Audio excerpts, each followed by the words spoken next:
Friends, ఇప్పుడే అందిన వార్త. బొత్సకు బంపర్ ఆఫర్, జగన్ కంటే పెద్ద హోదా. ఈ విషయాలన్నీ తెలుసుకునే ముందు వీడియోని పూర్తిగా చూడండి, అప్పుడే మీకు పూర్తిగా అర్థమవుతుంది. అదేవిధంగా చాలామంది సబ్స్క్రైబ్ చేసుకోకుండా వీడియోని చూస్తున్నారు. దయచేసి సబ్స్క్రైబ్ చేసుకోండి. సబ్స్క్రైబ్ చేసుకోవడం వల్ల నేను చేసే ప్రతి వీడియో అప్డేట్ మీకు ముందుగానే నోటిఫికేషన్ రూపంలో వస్తుంది. అదేవిధంగా లైక్ చేయడం మర్చిపోతున్నారు, దయచేసి లైక్ చేయండి.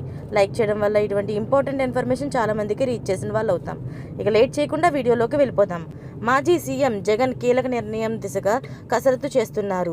విశాఖ ఎమ్మెల్సీ ఎన్నికల్లో వైసీపీ విజయం దాదాపు ఖాయమైంది. మాజీ మంత్రి బొత్స ఎమ్మెల్సీ ఎన్నిక లాంఛనంగానే కనిపిస్తుంది. శాసనమండలిలో వైసీపీకి ప్రస్తుతం మెజారిటీ ఉంది. అసెంబ్లీలో 11 సీట్లకే పరిమితమైన వైసీపీ మండలిలో తమ పట్టు నిరూపించుకోవాలని భావిస్తుంది.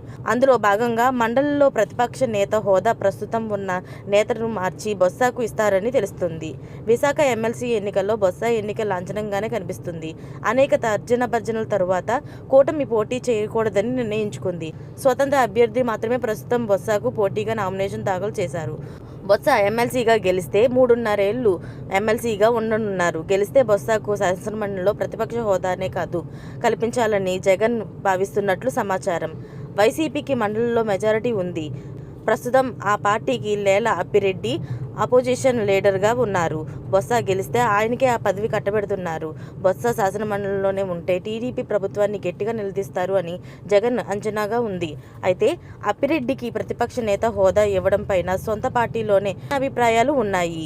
సీనియర్లు ఉన్న అప్పిరెడ్డికి ఇవ్వడం ఏంటనే చర్చ అయితే ఉంది.